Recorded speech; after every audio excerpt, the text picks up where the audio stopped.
परमात्मा ने दया की भजन करने के लिए आपको मनुष्य शरीर दिया। मनुष्य शरीर काल भगवान का है। उसने शरीर में जीवात्मा को बंद किया। महात्माओं ने आपको आदेश दिया कि किराए के मकान से अपनी जीवात्मा के कल्याण के लिए भगवान का भजन करो। ये किराए का मकान है। समय सबका निश्चित और निर्धारित है। जब जिसका समय आ जाएगा, जवान बच्चा बूढ़ा, उसे जाना ही पड़ेगा। मोह ममता का संसार बताया हुआ है, जिसमें नाना प्रकार के कष्ट हम लोग उठा रहे। हमारे हाथ में, हमारे बस में कुछ भी नहीं। हम रोते ही रोते और दो आंसू बहाते ही रह जाते हैं। एक तमाशा और तमाशा विलीन हो जाता है। यहाँ पर इसमें नरनारी उपस्थित हुए हैं। सबको ये चाहिए कि जब कभी किसी का समय हो तो अपनी अपनी इच्छा पूरा करने के लिए, ताकि ये कहने को न रह जाए कि मैंने ये गोली दवा नहीं दी। ये संतुष्टि हर एक किसी को करना चाहिए। इसलिए करना चाहिए कि जल, पृथ्वी, अग्नि, वायु, आकाश का बना हुआ एक मसाला ये शरीर है। जब कभी किसी तत्व की कमी होने लगती है तो ये जड़ी बूटियां दे दी जाती हैं और वो तत्व पूरा हो जाता है। इसको पूरा करना ही चाहिए। बाकी जब समय पूरा हो जाएगा तो कोई दवा काम नहीं करेगी, कोई उपचार और उपाय काम नहीं करेगा, उसे जाना ही पड़ेगा। जो कर्म और कर्तव्य है उसको पूरा करना ही चाहिए, जिससे कि हम लोगों को हमेशा इस बात का ध्यान रहे और ये ज्ञान रहे कि कर्म क्या है और कर्म की सेवा क्या है। हर चीज का यथाउचित सबको हर समय बोध होना चाहिए। बाकी सब मालिक पर, प्रभु पर, भगवान पर निर्भर छोड़ देना चाहिए कि जो वो करते हैं वो ठीक करते हैं। अपनी समझ में कुछ नहीं आता, उन्होंने सब ठीक किया होगा, ऐसा पूरा यकीन और पूरा विश्वास सभी लोगों को रहना चाहिए। और ये समझना चाहिए कि हम जिस सत्संग में उपस्थित हुए हैं वहाँ पर जीवात्माओं की रक्षा हुआ करती है। शरीर का संस्कार तो मेरा भी होगा। शरीर के लिए तो जब ये किराए का मकान खाली किया जाएगा तो ये भी आपको करना होगा और आपके शरीर का भी संस्कार। जहाँ जो नियम बना हुआ है उसे तो सबको करना ही है, नहीं तो शरीर जो है वो दुर्गंध और लाखों लोग उससे नुकसान उठाएंगे। शरीर का हर किसी का संस्कार, जानवर, पशु, पंछी, आदमी का यही जाता है और करना ही चाहिए। ये शरीर किसी किस्म का है, इसमें क्लेश नहीं रखा, हार्ड लोगों मार्ग का बना हुआ है। इसमें विशेषता एक अनुशक्ति जो जीवात्मा भगवान की अंश है वो इसमें है, और वो जब निकाल दी जाती निकल जाती तो इसमें कुछ नहीं। ये तो दुर्गंध का एक खजाना है। तो जो जिस स्थान पर जो क्रिया है और जो नियम जो व्यवस्था बनी हुई है उसी के अनुसार संस्कार होना चाहिए। तो हम लोग हर बात का ध्यान हमेशा रखें, सेवा का भी रखें। ये नहीं कि दवा की आज जरूरत है तो हम भगवान पर छोड़ दें, तो भगवान करेगा, लेकिन हमको अपना काम कर्म करना चाहिए। इसलिए सब लोग सब बात पर ध्यान रखा करो। और बाकी ये सत्संग होता है, जीवात्माओं की रक्षा का काम तो बराबर होता ही। अगर ऐसे स्थानों पर किसी की किराए का मकान खाली होता है और जीवात्मा की रक्षा नहीं हुई तो यहाँ आने का लाभ ही क्या होगा? क्या फायदा होगा ऐसे स्थानों पर जाकर? तो जीवात्माओं की रक्षा होती है और लोगों को उसका परिचय मिलता है। लोग जाने के पहले परिचय कर लेते हैं, जाने पर परिचय करते हैं, और उसके बाद जिनको जाने का पहले ही परिचय हो गया तो फिर जाने पर कोई बात नहीं। इसलिए ऐसा संबंध प्रगाढ़ और मजबूत और अमित और अटल होता है कि इस संबंध को और दुनिया के सभी संबंध टूट जाएंगे, लेकिन परमार्थ का ये संबंध नहीं टूटता है। ये जब जुड़ जाता है तो सदा जुड़ा ही रहता है। जब तक जीवात्मा सतरूप में न पहुंच जाए तब तक भी बराबर संबंध जुड़ा रहेगा।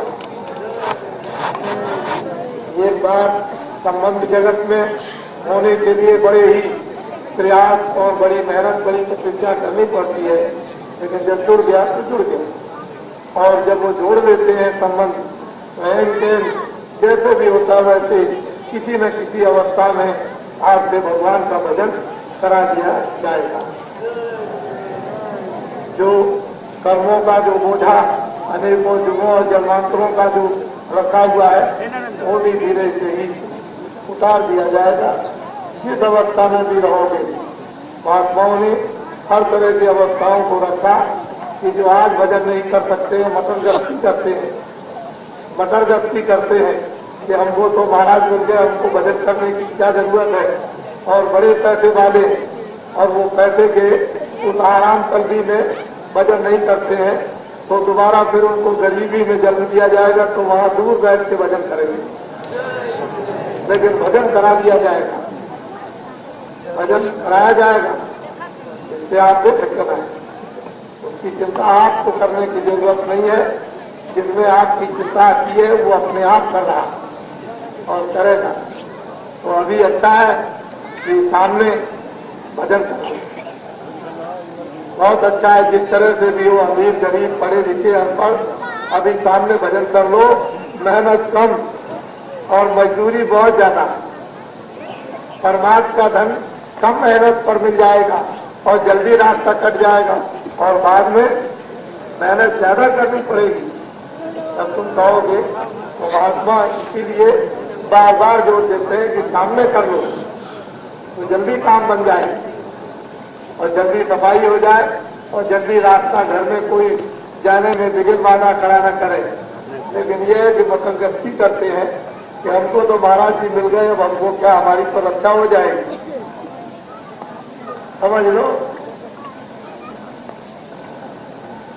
इसको अच्छी तरह से भजन तो कराया जाएगा, क्योंकि महात्माओं ने कहा है कि बिना भजन कर ये हुए उधर नहीं जा सकोगे, तो वो तो काम आपसे कराना ही पड़ेगा।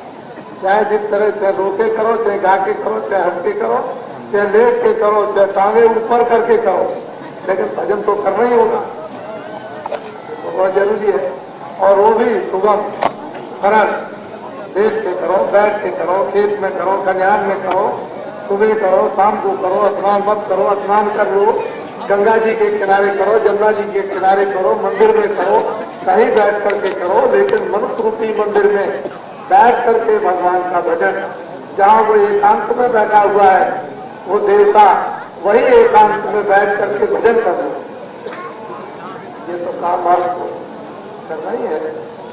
हम तो हमेशा ये बात सुविधा की, आराम की आपके सामने खड़ी करना चाहते हैं कि आराम से भजन हो जाए, श्रद्धा से भजन हो जाए, निर्विघ्न में भजन हो जाए। तो आप वो ममता मत करो, चलने दो, जो निकल गया तो निकल गया। ये मत सोचो कि कोई चला गया तो मेरा क्या होगा। जो तुम्हारे प्रारब्ध में है वो सब तो तुम्हारा निश्चित अंतिम श्वास तक है रखा हुआ, उसमें कोई कमी नहीं। केवल अपने समझने और बुद्धि ज्ञान की जरूरत है। उससे यदि आपने समझ लिया तो कोई चिंता की बात नहीं। भगवान ने सब चीजें पहले से ही सबके लिए जीव की क्यों जलम पत्री लेप कर करके सब सामान बांध बूंद करके जीवन का साफ पौधा आपके लिए रख, उसमें कोई घबराने की बात नहीं है।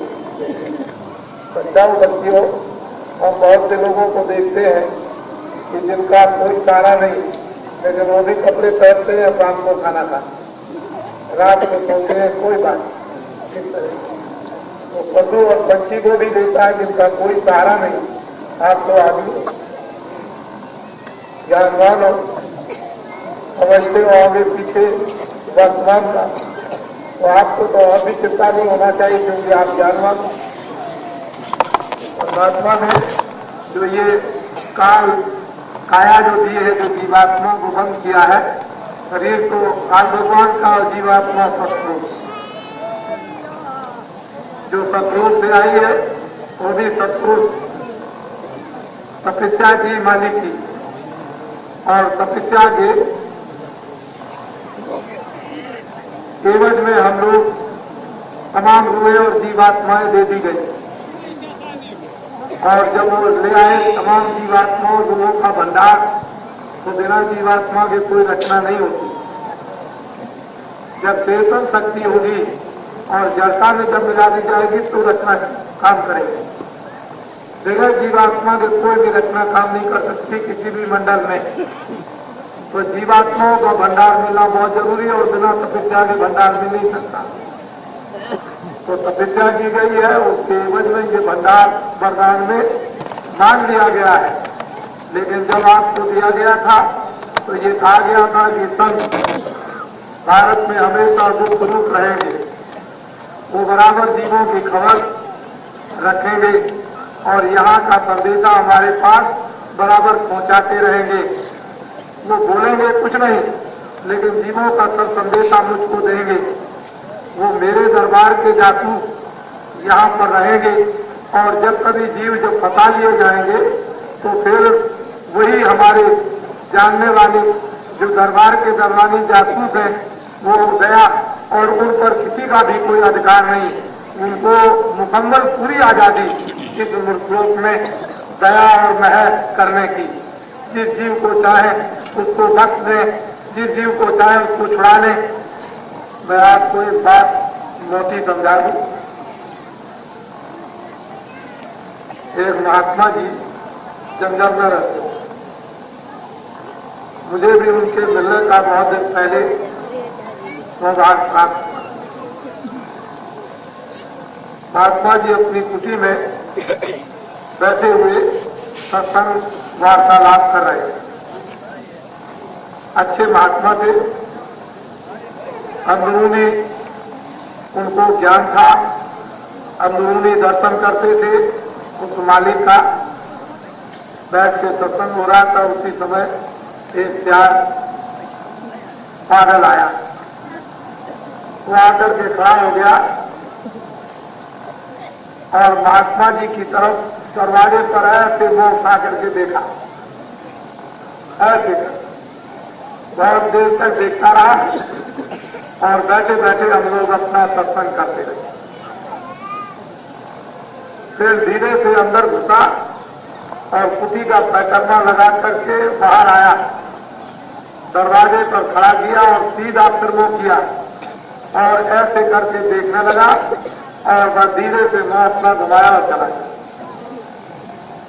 दूसरे दिन ठीक उसी समय पर, उसी टाइम पर आया और ऐसे खड़ा हो गया और बहुत देर तक देखता रहा, कोई उससे बोला नहीं। और फिर अंदर आया, कुर्सी का परिक्रमा लगाया, दरवाजे पर खड़ा हुआ और फिर देखा और चला गया। और तीसरे दिन उसी समय पर उसका यही क्रम रहा। और जब चौथे दिन आया तो नदी के किनारे वहीं पर एकाएक गिर गया। उधर से सज्जन आए, उन्होंने कहा महाराज महाराज ये क्या हो गया, क्या हो गया, देखिए देखिए देखिए। बस उठ करके बाहर आए तो छटपटा रहा था। इस तरह से महात्मा जी ने उसको हाथ लगाया तो छटपटाना उसका बंद हो गया। और उन्होंने क्या काम किया कि उसके कान पकड़े और पांचों नामों को पूरा उन्होंने उपदेश सुनाया, पूरा भेद उसको सुनाया मौत के वक्त में। और भेद सुना करके बस वो छटपटा रहा था, चुप हो गया और उसी अवस्था में उसने अपने शरीर को छोड़ दिया। महात्मा जी खड़े होकर के इतना रोए कि गांव के लोग लगभग 1 मील दूर थे, सब इधर इकट्ठे हो गए कि आज क्या हो गया कि इतना जोर से रोए, क्या आफत आ गई। फिर भगवान मंगवाया और उसके बाद में अचलर कफन मंगवाया जो मलमल का, उसको दान फूस करके और ठीक से उसको गड्ढा फूस करके और उसको गाड़ और फिर गए कुएं पर, खूब नहाया, कपड़े बदले और फिर इतनी जोर से हंसे कि जितने रोने की आवाज उससे ज्यादा हंसने की आवाज। आज क्या हो गया, इतनी जोर से रोए और हंसे। तो लोगों ने आपसे पूछा महाराज आप पहले रोए थे और अब हंसे इतनी जोर से। कर लगे बड़े बड़े ऋषि और मुनि और बड़े बड़े सिद्ध और साधु और तपस्वी और ज्ञानी, पढ़ने लिखने वाले शास्त्रों से जो गति नहीं प्राप्त करते हैं वो उस गति में ये सीधा चला गया। ये देखिए निशाना होता है, पता नहीं किस जीव पर खुश हो जाए। लोगों ने पूछा आप रोए क्यों? अरे क्या लगे मैंने ये सोचा कि इसके परिवार में तो कोई रोने वाला है नहीं, तो चलो मैं इसकी तरफ से रो लूं। उसकी तरफ से रो लिया और उसको सीधा पहुंचा दिया। यह है महात्माओं की कृपा है। क्या चीज दे दें, क्या उसको संस्कार दे दें, ये क्या किसी को मालूम होता है कि उसका देश क्या होगा। तो भारत में जब सृष्टि की अनाथ में रचना हुई, काल भगवान ने जीवों को तपस्या करके सतपुर से मांगा, सारा मसाला उनसे लिया, कारण सूक्ष्म लिंग और धूल, ये जितना मसाला सब वहीं से दिया गया था। यहाँ तो कुछ नहीं था, न स्वर्ग से, न वैकुंठ से, न ब्रह्मा से, न विष्णु से, न शिव से, न ईश्वर से, न ब्रह्म से, न पार ब्रह्म से। यहाँ तो न जमीन थी, न आसमान था, न वेद से, न पुराण से, न पुराण से, न हिंदू थे, न मुसलमान थे, न ईसाई थे, न पारसी थे, न तुम थे, न गंगा थी, न जमुना थी, कुछ नहीं था। तो उसकी इच्छा से ये सब कुछ कहा से तपस्या की गई, सारा भंडार मसाला मांगा गया, वो मसाला दिया और फिर वो बहुत ही सिलसिले और तरतीब और तरकीब से उसमें रचना का विस्तार सब जीवों को मांगा गया है। जब तक तो कोई बात नहीं थी, जीव यहाँ पर धर्मनिष्ठ थे, कर्मनिष्ठ थे, सदाचारी थे, सत्यवादी थे, सेवा करते थे, प्रेम करते थे। लेकिन जब समय बदला और कलयुग में बड़ा मलिन समय आया और सेंटर पर जब निशाना आया कि धार कहाँ पर काम करती है, उसी समय पर संतों का पदार्थ हुआ और उन्होंने मालिक का सारा भेद खोला, ऊपर से और नीचे तक और नीचे से ऊपर तक सारा रहस्य वर्णन किया। तब ये पता चला है कि सब जीवों को इस कलयुग में ये अवसर मिला कि सब लोग पार जा सकते, मालिक का दर्शन दीदार कर सकते, पति और पत्नी भी साधना कर सकती। पहले धर्म पुस्तकों में पत्नियों को साधना करने का अधिकार नहीं था, लेकिन कलयुग में विधान बदल गया और दोनों को अधिकार दे दिया गया कि तुम भी साधन करो, तुम भी, और जल्दी से अपनी जीवात्मा को निर्मल करके और निकालो और अपने नाम धुनी को पकड़ो, नाम कमाई करो, जीवात्मा को नाम के साथ जोड़ दो और जल्दी से जल्दी अपने घर में पहुंचो। और ये गगन में अद्भुत अद्भुत जो बातें, अद्भुत अद्भुत जो आरतियां हो रही हैं, घंटे और घड़ियाल बज रहे, 24 घंटे मनुष्य रूपी मंदिर जिस्मानी मैजिक में, उसको आसमानी सुनो। इतना मंगलमय गाना बजाना उसका हो रहा है और उसको सुन सुनकर तुम कितने मस्त हो जाओगे, कितने दीवाने हो जाओगे। इस दुनिया को उसकी मस्ती में, उसके सुनने में बिल्कुल भूल जाओगे। पता ही नहीं है, कोई आप पागल नहीं हो गया, लेकिन ये है कि जरा सी मस्ती चढ़ी उधर की और इधर का होश गुम, तो लोग उसको क्या कहते हैं, पागल हो गया, इसका दिमाग खराब हो गया। क्या इसकी बुद्धि में हो गया?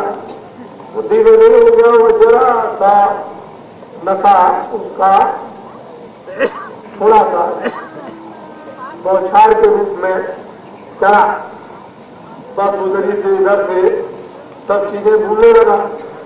तो हम लोग कहते हैं कि पागल हो गया। जब धीरे से नशा उसका फन हजम हो जाएगा तो ठीक हो जाएगा। ऐसा होता है, धीरे धीरे नशा अपनी जगह पर आ जाता है और वो जब नशा अपनी जगह पर आ जाएगा और कम, तो फिर बुद्धि ज्ञान में काम करने लगेगी। भौतिक ज्ञान में जीवात्मा पर तो नशा चढ़ता ही है, लेकिन हम लोग ऐसा समझ बैठते हैं कि ये पागल हो गया। इंतजार करो, पागल नहीं हो गया। पागल की अवस्था में उसको मत भर्ती करो, बल्कि उसको इस अवस्था में भर्ती करो कि परमात्मा का इसके ऊपर में कोई वो क्लोरोफार्म कुछ नहीं। क्लोरोफार्म तो सुना दिया 10, 5, 15 मिनट नशा रहेगा, लेकिन ये ऐसा क्लोरोफार्म है कि जब ये सुनाया जाता है, जब ऊपर से उतरता है तो ऐसा होता है कि बदहूस कर देता। वो तो महात्मा रहते हैं तो बराबर कंट्रोल करते रहते हैं बंदोबस्त, नहीं वरना तो अगर चढ़ जाए तो खत्म हो जाए। तब तो सभी लोग उठ करके भाग जाए कि ऐसा ऐसा नशा करा दिया जाता है कि वहां पर उतरता ही नहीं। इसलिए थोड़ा सा सावधानी बरतनी चाहिए और महात्माओं के इतिहास को देखना चाहिए। तो घंटे घड़ियाल मामूली मस्ती है, ये मंदिर उसी के नमूने है। इसीलिए ये बजाकर आपको बताया गया था कि इसमें बज रहा है, जरा सुनो तो इस शहर गांव में, अरे जैसे कुंज गली में जरा सुनकर के देखो कि क्या क्या गाने बजाने बड़े उस प्रभु के 24 घंटे हर क्षण अद्भुत हो रहे हैं। और जब वो बजने लगेंगे तो ये कुछ नहीं सुनाई देंगे, तो इतने जोर और शोर के साथ बजते हैं कि अगर तुम उधर चले गए तो वो सब आपको अपने में मिला लेंगे। और फिर वो देवी और देवताओं की जो लीला और नाच और रंग, वो नृत्य जो होता है, डांस, वो ऐसा अद्भुत अद्भुत होता है कि नारद जब उधर चले गए तो उसी को देखते रह गए, उसी को देखते रह गए। ऐसा ऐसा नाच और नृत्य होता है। तो जब वो दृष्टि जब खुल जाती है तब ये सबको दिखाई दूर से ही देने लगता है और सागर उस दृश्य को देखकर बात बात और धन धन अपने को होने लगते हैं और हो जाते हैं। ये आपको गोपनीय भगवान का भेद, ये रहस्यमयी उस खुदा का राज, ये जिस्मानी मैजिक में दिया जा रहा है, बताया जा रहा है, सुनाया जा रहा, समझाया जा रहा। और वो गंदगी के जो पर्दे हैं मैलाई के, वो धीरे से उतारे जा रहे हैं। मैल और गंदगी हटते ही खबर उस आलम का, उस सृष्टि का आपको मिलने लगेगा। यह है नशा, आनंद, ज्ञान जो फकीर और महात्माओं से हमेशा मिलता रहा, ये तय है। लेकिन हम लोग इसको नहीं समझते हैं, दूर रहते हैं और महात्माओं के पास में जाए तो क्या क्या नहीं मिलता। सब कुछ महात्माओं के दरबार में होता है, सब कुछ दे सकते हैं, कोई ऐसी चीज नहीं जो उनके पास नहीं होती। लेकिन लेने का तुम्हें कोई ज्ञान नहीं, रास्ता नहीं लेने का, लेकिन सब कुछ ले सकते हो। लोग ऐसा सोचते हैं कि डंडा मार के दिया जाए, डंडा तो वो नहीं मिलता। वो ऐसा नहीं कि डंडा मार करके ले लो, डंडा मार देते तो घर में भी कोई चीज बाहर की नहीं दे सकते। तो वो चीज है, सब चीजें उनके दरबार में महात्माओं से रही हमेशा मिलती रही। जब जरूरत इस मंदिर में बैठकर अनंत दुखियों को सुनो, अनंत बांसुरियां भिन्न भिन्न तरह तरह की बज रही, उनको सुन करके तीनों लोग मोहित हो जाते हैं। मृत्यु की बात तो छोड़ दीजिए, देवी और देवता मोहित हो जाते हैं। जब ये जीवात्मा दोनों आंखों के ऊपर जब चिमटाव करके और ज्ञान चक्षु दिग्नेत्र खोलती है तो देखती है कि इसके स्वागत के लिए बड़े बड़े विधान मरियों से हीरे की क्या तारीफ करूं, उस रोशनी की क्या आपको महिमा बताऊं। ऐसे ऐसे विशाल कारीगरियों से, कारीगरी को यहाँ कोई बनाने वाला है ही नहीं। ऐसे देवी और देवता स्वागत के लिए इस रूह और जीवात्मा के लिए दरवाजों पर खड़े, जगह जगह बड़े बड़े जय जयकार विशाल दरवाजे कारीगरी और रोशनियों से भरपूर सुसज्जित शोभित किए हुए। जब ये इधर से रूह और जीवात्माएं उधर में जाती हैं तब इनका स्वागत होता है और आप यहाँ जरा जरा से स्वागत ऐसे ऐसे बड़े बड़े शहर, ये काफी शहर क्या है, पूरा कचरा। काफी शहर तो मलमूत्र में नालियों में बैठा है, उधर मलमूत्र का नाम नहीं। ऐसे ऐसे शहर मलमूत्र और बालू का कहीं कण भी दिखाई नहीं देता है। जब उन शहरों में उधर में आप परामर्श कीजिए, बड़े बड़े शहर देखते देखते देखते देखते आपसे कितने युग बीत जाए तब भी उन शहरों को आप नहीं देख सकते हो। ऐसे ऐसे कारीगरियों के शहर और इतने इतने बड़े बड़े बाग और बगीचे कि सारी दुनिया को एक छोटे से बाग और बगीचे में धर दीजिए तो कुछ नहीं है। ऐसे बाग बगीचे और वो अंगूर और गुच्छे और वो सेब और वो नाशपातियां, वो क्या रसभरी और क्या लगी चमकती और चमकती कि सूरज और चांद भी तुम्हारे अरबों और खरबों लज्जित हो जाए। ये खजाना उस सतपुरुष ने आपके लिए सरल से ही भरकर रखा था। फकीरों और महात्माओं को उसने पहले से आज में ही तुम्हारे लिए भेज दिया था कि जब जरूरत होगी और तब वो तुम्हारे सामने आ जाएंगे। नहीं जरूरत होगी तो तुम्हारी देखभाल संभाल मिन्नत और प्रार्थना तुम्हारे दुख और दर्द को सुनने वाले वहां पर रहेंगे। नहीं तो जीवों के साथ ये कर्मों के बंधनों में जो बांध दी गई, इनकी क्षमा और माफी तो कोई कर ही नहीं सकता। फिर तो उसके यहाँ न्याय है, इनको सजा मिलती रहेगी, न इनको मुक्ति मिलेगी, न इनको मोक्ष मिलेगी, न जन्म और मरण से बचेंगे। ये तो अगर वास्तव में माफी का तख्ता इस काल देश में मृतलोक में तो केवल सबको और फकीरों को है और माफी का तख्ता किसी के पास है। वो जिससे चाहे माफ कर दे, चाहे जितने भी कर्म किए हो, अनेक हत्याएं की हो, जानवर मारे हो, पशु पंछी मारे हो, आदमियों को मारा हो, डोंगरों को मारा हो, लेकिन अगर माफ कर दे तो माफी हो जाएगी और कोई नहीं माफ कर सकता। जिसने विधान बनाया वो भी नहीं माफ कर सकते। ये तो माफी का जो दर्जा और माफी का स्थान वो तो केवल फकीरों संतों को दिया गया है और ये उसके दरबार के दरबारी होते हैं जो रोज उसके दरबार में हाजिरी देते हैं और वहाँ के संदेशे को जाकर यहाँ देते हैं, यहाँ का संदेशा वहाँ देते हैं, तो रोज हाजिरी दिया करते हैं उसके दरबार में, उनको संत और फकीर कहते हैं। ऐसे संतों और फकीरों के ऊपर उस सतपुरुष की कितनी मेहर और दया और उन संतों और फकीरों को कितना अधिकार होता है, ये किसी को क्या मालूम। कौन जानेगा, जब उधर जाएंगे तभी समझ में आएगा यहाँ कितना अधिकार होता है। बिना आंख खुले हुए, बिना जगे हुए, बिना उधर गए हुए, बिना रास्ता देखे हुए, बिना रोशनी और नूर पाए हुए, बिना मणि को जगाए हुए आप क्या जान सकते हो संतों और महात्माओं को।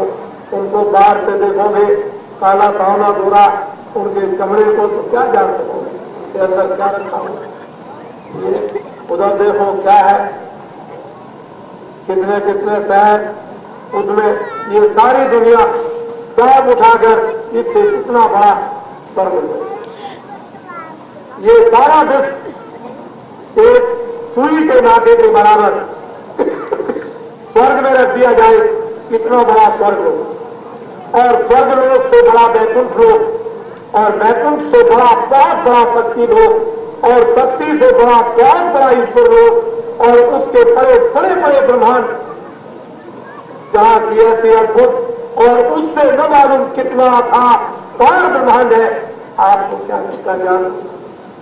यहाँ तो किताबें देखते हो कागज के ऊपर में कुछ नहीं रहता, क्या ज्ञान आपको मिलेगा। ये तो आपने क्षणिक नाश होने वाला ज्ञान इतने दिनों की मेहनत करने के बाद वो भी पूरा नहीं जान पाया।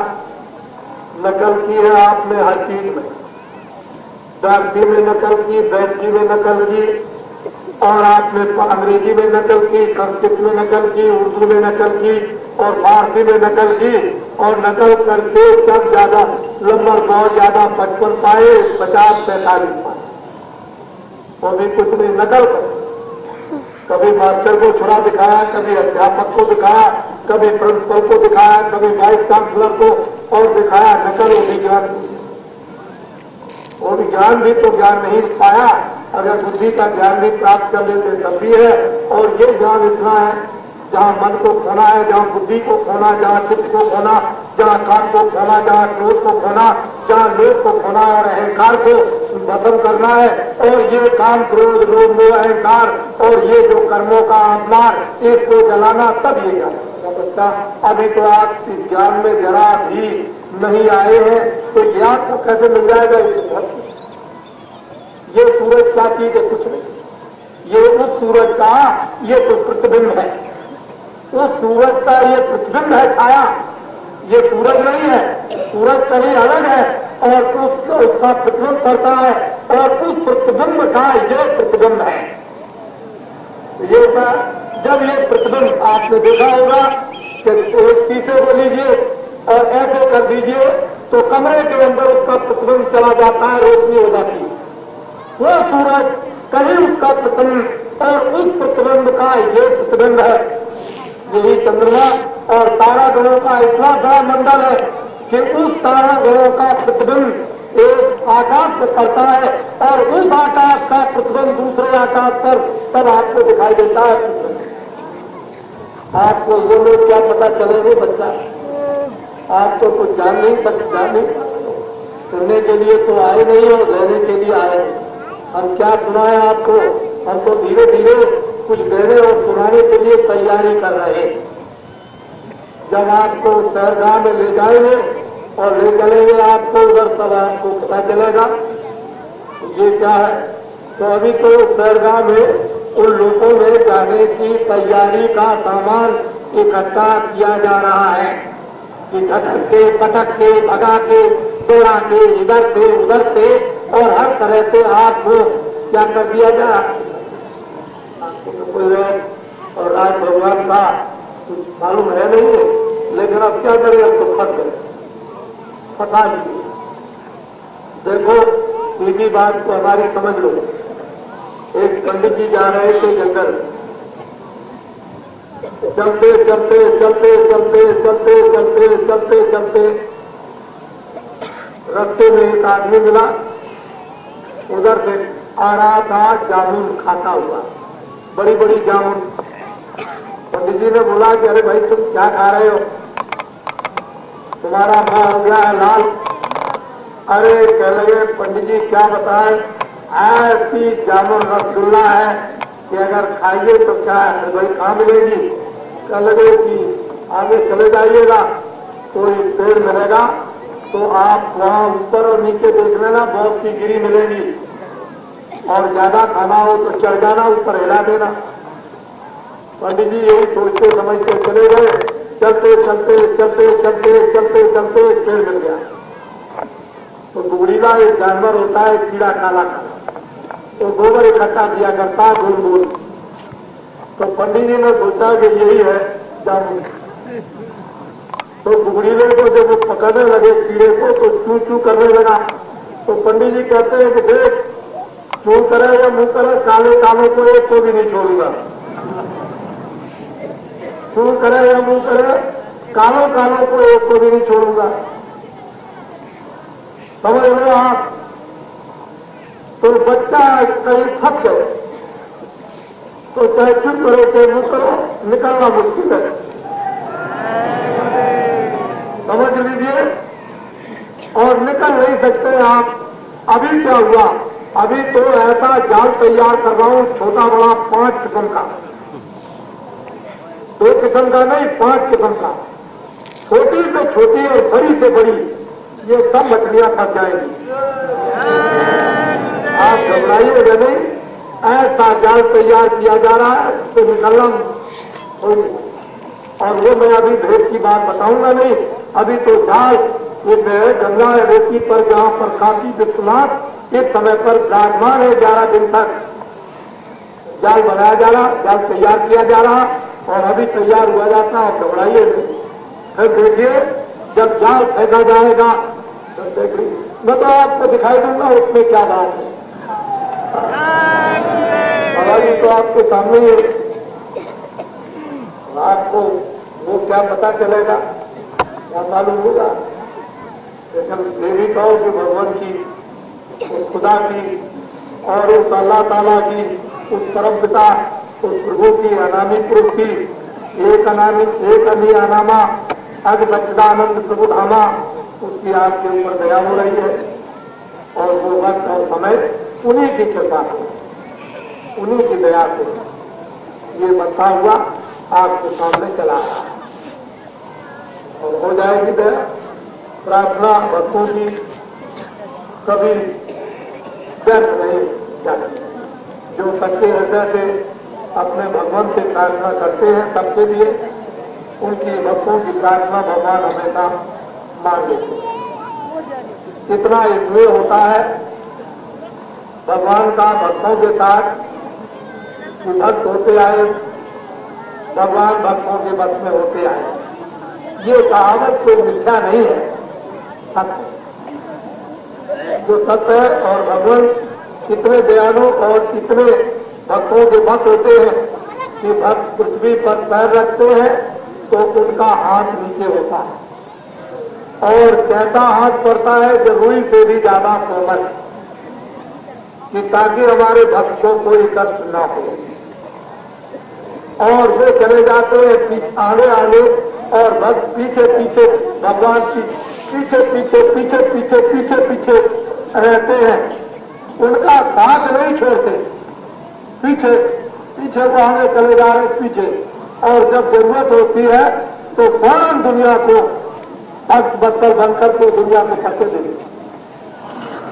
यह है भगवान का प्रण, भगवान की टेक, भगवान का काम, भगवान का परिचय।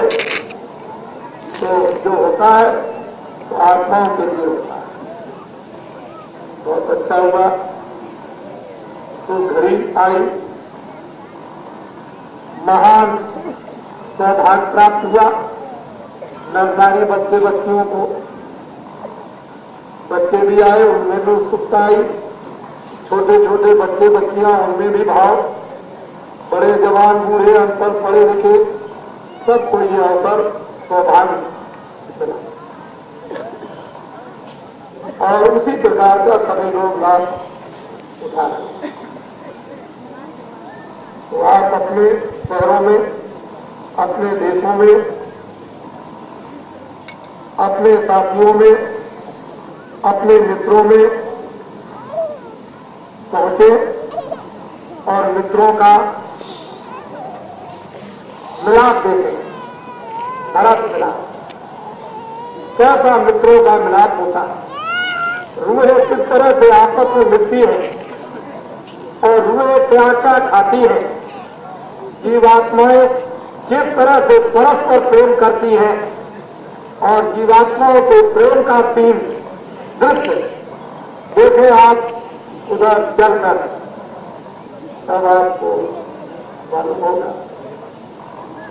इसलिए बाबा जी बराबर इशारा करते हैं, एक दिन आएगा, एक समय आएगा और वो कैसा होगा जब लोग बैठ जाएंगे नर नारी, गांववासी दिन में काम शाम को बच्चों की सेवा करेंगे, आंख बंद कर लेंगे, ये आंख खुली होगी और सीधे ऊपर की तरफ चल रहे और ऊपर स्वर्ग और वैकुंठ तक पहुंच करके ब्रह्मा और विष्णु और शिव का साक्षात्कार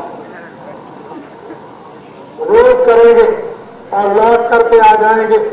और वो ब्रह्मा और विष्णु और शिव कितने सुंदर है, वो उनका जब दर्शन होगा तो कितने सुंदर है, ये तो आपको अभी कुछ मालूम नहीं। और लौट के आओ और दिन में काम शाम को बच्चों की सेवा और रात को फिर निकल जाओ ऊपर और वहां पर किस तरह से स्वर्ग भूमि पर स्वर्गलोक में वहां देवी देवताओं के साथ क्या व्यवहार होता है। ये तो साधक तुरंत राह से उसे देखते हैं, खाते हैं, उसके ऊपर जाते हैं, उसी का ये सब सामान तैयार हो रहा है। आप लोग ऊपर चलने की जल्दी चेष्टा करो, इच्छा करो और धारणा बनाओ, कामना बनाओ। कल को भूख लगे, प्यास लगे, ये तो थोड़ा बहुत आपसे आना ही चाहिए। आज नामदान होगा, गोपनीय भगवान का घर में बैठकर कर लो। वही 2 मिनट, 4 मिनट, 10 मिनट आपकी सच्ची कमाई का धन जमा हो जाएगा, वही आपके काम आएगा। जो नाम की कमाई कर लेते हैं, नाम को जगाते हैं, नाम के साथ तुरंत को जोड़ देते हैं, वही अमर पद प्राप्त कर देते हैं। जिनको नाम का भेद मालूम नहीं, नाम धर्म जानते नहीं कि नाम क्या चीज है, वो जीवन में खाली करेगा। खाली मत जाओ, आए हो खाली भरे हुए जाओ। ऐसे छकड़े भरो कि जब जाने लगना तो कुछ फेंकते भी जाना और भी लूट ले। ऐसी दौलत संपत्ति परमार्थ की उसकी जमा करके वो फेंकते हुए जाओ, हजारों लाखों करोड़ों सहित हो जाए और वो कुछ आपको भी मिल जाए उनसे, ऐसा जब कमा। इसीलिए मनुष्य शरीर मिला हुआ है और इसी मनुष्य शरीर की महिमा और मनुष्य शरीर सबसे ऊंचा माना जाता है। तो नामदान आपको मिल जाएगा आज कल का। नामदान लेकर के लोग घर में चुपचाप न बैठ जाए। शराब और ताड़ी को तो आपको छोड़ना ही पड़ेगा। मांस, मछली, अंडे ये भी आपको छोड़ने पड़ेंगे। महात्माओं ने कह दिया है कि जब तक अपने घर में न पहुंच जाओ, सच्चा रास्ता न मिल जाए, सच्चा बताने वाला न मिल जाए, एक नहीं 1000 आपको राह बताने वाले जब तक न मिले, तब तक 1001 और जब सही जगह पर पहुंच जाओ तो अपना जो कुछ भी हो सब कुछ उसको हवाले कर दो, दे दो अपना जो अपने पास में हो, और उसकी चीज उससे ले करके और जल्दी से अपना काम करो। इसमें कोई दोष नहीं, किसी तरह का भी कोई दोष नहीं, किसी को भगवान के पाने के लिए कोई दोष नहीं लगता। जो भगवान के पास जाना चाहते हैं उनको कोई पाप नहीं लगता, जो भगवान की इच्छा करते हैं उनको पाने के लिए पाप कर जाएगा, पाप लगता नहीं है। ऐसा आपको किसी ने बहका दिया हो अज्ञानता से, वो तो बात अलग है। दत्तात्रेय का मिसाल है कि उन्होंने किस तरह से ज्ञान दोस्ती कितने दिन साथ गए, और जब अंत में वो मिल गए तो सब कुछ उनमें समर्पण कर दिया, और फिर दत्तात्रेय ने अपनी वस्तु को प्राप्त किया। ऐसी बहुत सी नजीरें और मिसालें भारतवर्ष में हम लोगों के लिए हैं, लेकिन नहीं समझते। मुसलमान भाई ऐसा समझते हैं कि हमको मुसलमान ही मिलना चाहिए, हिंदू ऐसा समझते हैं कि हमको हिंदू ही मिलना चाहिए, और जातियों के लोग ये समझते हैं कि मुझको मेरी जाति का ही मिलना चाहिए। तो आप तो कृष्ण भगवान का मंदिर बनाकर पूछते हो, वो तो यशवंती थे, और राम का मंदिर बनाकर जो पूछते हो आप तो ब्राह्मण है, वो क्षत्रिय थे। आपको तो ये बात कुछ मालूम नहीं है कि बहुत कौन थे, ईसा मसीह कौन थे, और उस समय पर मोहम्मद कौन थे। मोहम्मद तो कोई मुसलमान थे नहीं। मीराबाई चतरौनी थी तो रैदास की कौन वर्ण में थे, ये तो आप जाने। कबीरदास जी कौन से कहते बुलाए थे। तरह तरह के समय समय के आपने मंदिर बना रखे हैं, वो किसी भी जाति और किसी कैद खाने में नहीं। उस भगवान को कोई बांध नहीं सकता है कि तुम मेरी जाति में रहोगे। वो किसी भी मनुष्य को बना सकता है, जो निर्मल हो गया उसी पर बैठ जाएगा, वो उससे आपको बने। आपने उसको बंधन में रखा है, इसलिए आप उससे दूर हो गए हो। बंधन मत निर्बंधन बनो। भगवान की तरफ से कोई जाति नहीं, भगवान की तरफ से कोई नामकरण संस्कार नहीं, भगवान की तरफ से कोई विद्यालय नहीं। ये सब कुछ विद्यालय हमने बनाए संसार की बुद्धि के विकास के लिए, और संसार की वस्तुओं को याद कराने के लिए। उसमें कोई रिश्तेदार नहीं बनाए, और उससे कोई पति और पत्नी का संबंध नहीं, ये सामने जोड़ा। भगवान की तरफ से कोई झगड़ा आपको नहीं दिया। ये कोई झगड़ा आपने अपने आनंद के लिए आपने खुद बना लिया और बता लिया, और उसमें आप फंस गए, अब रोते हो झगड़ते हो। तो आपको तो ये बात सोचनी है कि क्यों किसी से लड़ते झगड़ते हो। न कोई हिंदू है, न कोई मुसलमान, न कोई ईसाई। ये बना ये है और ये है। कब्रिस्तान में ये राख कर दिए, वो दफना दिए गए, उनको हुए या और कहीं डाल दिया गया। ये तो सबकी अवस्था है आपका, उसकी तरफ से कुछ नहीं। जिसको तो ये है हार मारता, उसको इस तरह से नाश करा दिया, तुम जात पात को कुछ नहीं। जात पात जो खोएगा वो हरि को पाएगा। जात पात के बंधन में फंसेगा, उसको कभी भी भगवान नहीं मिलेगा। इसलिए आप अपनी अपनी जगह पर रहो। मैं ये थोड़ी कहता हूं कि आपको चौके में कोई रोटी बना जाए, अपना बनाओ, अपना खाओ। एक मुसलमान थे, दो दोस्त थे, 30 साल तक कभी नहीं मिले। बड़ी दोस्ती थी बचपन में उनकी, एक दूसरे के साथ रहते थे, और जब कभी भी चैन नहीं पड़ती थी, 4-4 मील उधर जाना उधर जाना। बहुत दिनों के बाद कोई ऐसा समय आया, मिलना जुलना उनका बंद हो गया, और 20 साल तक नहीं मिले। एक दोस्त पर कुछ गर्दिश आई, उसने सोचा कि चलो उसमें बहुत दिन हो गए अपने दोस्त से नहीं मिले। तो वो गरीब बेचारा जो अपने दोस्त से मिलने के लिए जब गया, 4 ही मील उसका घर था, ज्यादा दूर नहीं था, लेकिन 20 साल से नहीं मिले। तो वो दोस्त जो है वो हुक्का पी रहा था। तो दूसरे दोस्त ने कहा कि वालेकुम सलाम। तो वो जो हुक्का पी रहे थे कहते हैं ये रखा है हुक्का, ये रखा है हुक्का। वालेकुम सलाम, ये रखा है हुक्का।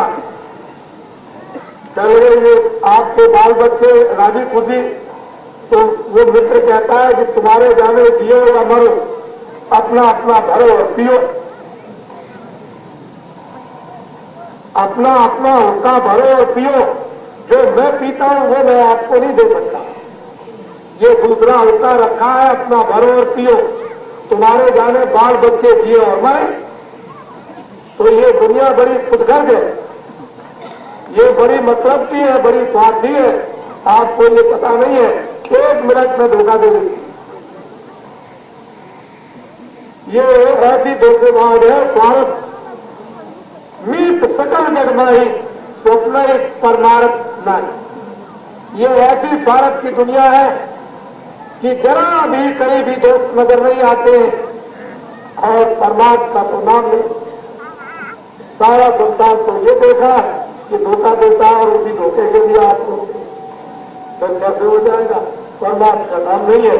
तुमको तो उन्होंने फंसा करके बाजार में छोड़ दिया, अब तुम चिल्ला रहे रो रहे हो। परमात्मा की कहां बात? परमात्मा तो उनके साथ मिलेगा जिनका प्रेम, जिनका इश्क, जिनकी लगन, जिनकी मोहब्बत, जिनकी आसनाई उससे हो गई, उनके पास में परमात्मा मिलेगा। वहां स्वार्थ, तो स्वार्थ रस परवार विरोधी लंपट काम लोग अच्छे बड़े कामी है, बड़े क्रोधी है, बड़े झूठे हैं और स्वार्थ में रथ है। दो विश्व को तंत्र माने आप गए और नहीं खाने। आप तो नरकों में 84 में जा ही रहे हैं, लेकिन वो सज्जनों को, विज्ञानों को और महात्माओं को बिल्कुल नहीं मानते। तो बताइए, करें मोह बस द्रोह परावा संग हर कथा। मोह के बत करके वो शब्द जो हित कर अनेकता सर, हित करने वाले से भी बैर और अनहित करने वाले से तो बैर रहना ही है।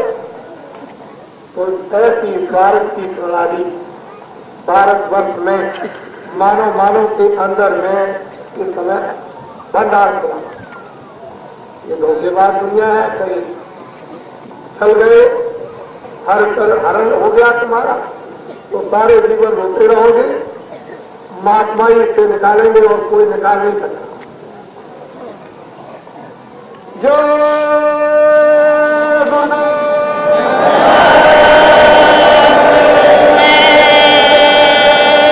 कितने लोग यहाँ पर बैठे हुए हैं, इससे भी ज्यादा बाहर इस धरती पर गंगा तट, काफी कम मेले गंगा तट पर, इस धरती पर, इस बालका की रेती पर इतना आदमी आएगा जो काफी के इतिहास में नहीं आया।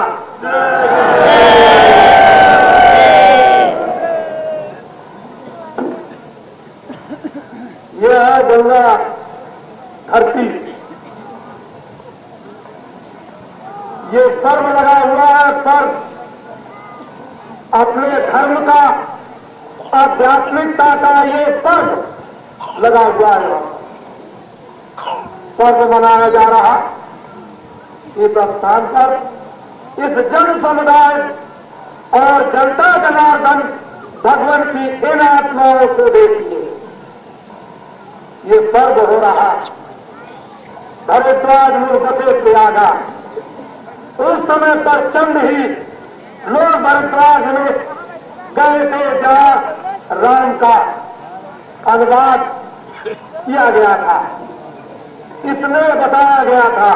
वह कुंभ लग गया था, कुंभ से भी बड़ा इस समय पर यह कुंभ जनता जनार्दन भगवान की आत्माओं का विशुद्ध और पवित्र इस समय आपके सामने दिखाई दे रहा। इसलिए सारी जनता जनार्दन समझ गई थी। लोगों ने सोचा था कि बच्चियों को छेड़ेंगे और बच्चियों को छेड़ने के बाद में बड़ा भारी चारों तरफ एक हल्ला होगा कि गंगा रेती पर जिस किसी की बच्चियां जाएंगी वो वहां पर खेली जाएंगी। लेकिन आपको ये पता नहीं था कि काशी विश्वनाथ दम भोले ने पहले से इंतजाम कर दिया। किसी की बच्ची और देवी नहीं खेली जा सकती है।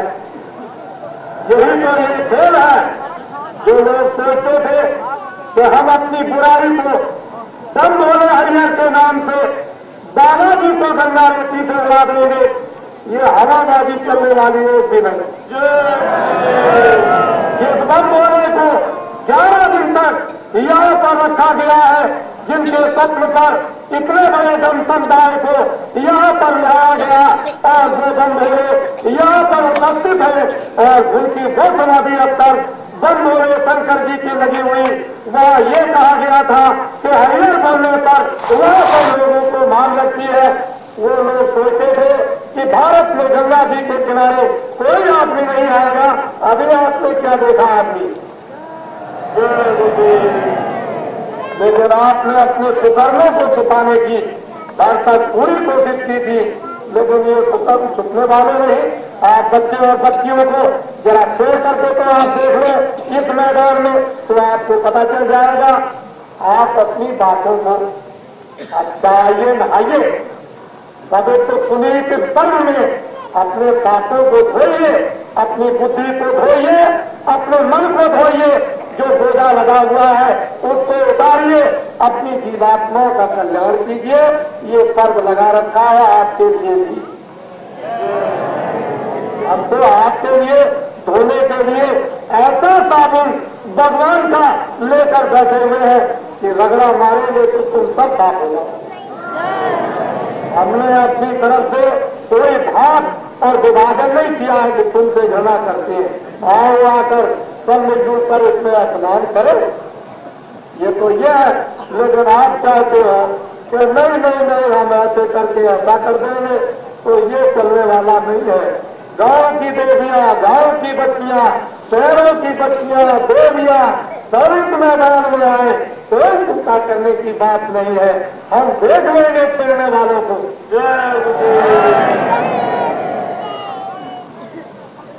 कानून अपनी रक्षा करेगा, भगवान अपना काम करेगा। हम किसी भी व्यवस्था में कोई बाधा नहीं डालते हैं, न हम मुसलमान की पूजा में, न हिंदुओं की पूजा में, न गंगा की पूजा में, न विष्णु की पूजा में, न देवी की पूजा में, न ईसाइयों की पूजा में। हम किसी की पूजा में कोई खलल नहीं डालते, किसी की कोई बुराई नहीं करते हैं। ठीक है, भगवान ने आपको वैसी बुद्धि दी है, आप वैसी पूजा कीजिए। भगवान आपको भी सब बुद्धि दे, आपका भी दिमाग साफ रहे और आप भी सच्चे मालिक की इबादत करने लगे, सच्चे भगवान की पूजा करने लगे। हम तो सबके लिए कामना करते हैं और आप सोचते हो कि एक पर्व में लोग स्नान न करें, ये कैसे हो सकता है? ये तो भगवान का पर्व लगा हुआ। बाबा तो एक आदमी है, हम तो उसकी आपको बात सुनाने के लिए यहाँ पर आए हुए हैं। तो सब लोग करो, हम तो उधर की बात करते हैं, ये एक भी बात सुनने वाली नहीं। जन जन की जबान पर जब जय गुरुदेव भगवान का, प्रभु का, खुदा का, अल्लाह ताला का, सर्व शक्ति मान का, उस भगवानी पुरुष का ये नाम है। जन जन की जबान का सच्चा आनंद पाएगा। तुम कर्म धर्म अपना भुलाए, गुरु को यही रास्ता बताएगा। ये सब किसी तरह की कोई बात नहीं। हमको सबको नमन, हर किसी को छोटा आकर कम से कम नजदीक में आकर के कि बाबा जी कितना और किसको प्यार करता है। अगर बाबा जी प्यार प्रभु का इनको न मिलता होता तो यहाँ पानी में और ऐसी जगह पर यहाँ खड़े रहते।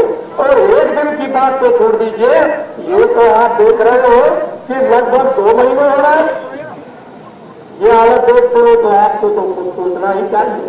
यहाँ बालू का कर्ज तैयार किया जा रहा है, कम क्या है उसके सामने। जरा तैयार तो हो जाने दीजिए, और जब इनको बांध करके भेजा जाएगा तो करामात तो भगवान की तब पता चलेगी।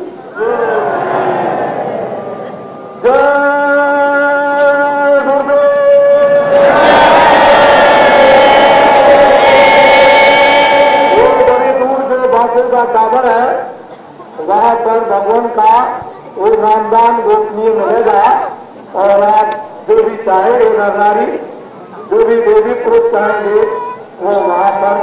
अभी तो आपके 4 दिन के ये कार्य है। कल 2 दिन तो हो गया था, आज है तीसरा दिन, क्योंकि कल किसी ने रात को आकर के खबर दी कि हमने एक सड़क चलता फिरता हमने देखा, वहां समाधि पर एक सड़क चलता फिरता देखा। ये किसी ने दिया, मैंने तो नहीं देखा, लेकिन किसी ने कहा। तो दूसरी बात यह है कि बीच में यज्ञशाला में तो सूरज की तरफ वो कौन सा उधर, और आज किसी ने बताया है कि पश्चिम के यज्ञशाला में जहां पर नवग्रह का कार्यक्रम हो रहा है उस यज्ञशाला में बैठे हुए हैं। तो विद्वान तो ऐसा कहते हैं कि शिव जी विराजमान। अब वेशभूषा कोई भी हो सकता है, आपको क्या है, भूत कई भेषों में रहता है, जिंद रहते हैं, पिशाच रहते हैं, ये रहते हैं, प्रेत रहते हैं, वो रहते हैं, बहुत रहते हैं। अब इसके लिए कोई क्या कहेगा, ओ रामानु क्या हो तो ऐसा है। पहले बीच में फिर इधर पूरा और अब पश्चिम में चले गए, अब पता नहीं किधर गए। और उधर की खबर तो ये मिली, अब हम खबर सुनते हैं, हमको तो उधर जाने भी नहीं देते, न उधर भागने दे और न उधर भागने दे। पैदल चले तो निकल नहीं सकते, बड़ा मेरे लिए मुश्किल है। नहीं तो हम तो मतलब आपको सामने ही बात दिखाए चल के, लेकिन हमको लोगों ने बताया कि ऐसा मतलब ये कि देखा गया कि भैया चुप रहो, अभी मतलब ये कि जरा बोलो नहीं, जो नामदान लोगे तो ले ले उधर जाकर। अभी मैं पहुंचूंगा रहा टावर के पास बांटूंगा, और आज सबसे सब उधर जाएंगे गंगा जी के किनारे और कपड़े को भिगोकर और काशी विश्वनाथ हरिहर शंकर जी के चारों तरफ जल छिड़केंगे। आज सबके सब खड़े हो जाइए, जाने वाले के नामदान उधर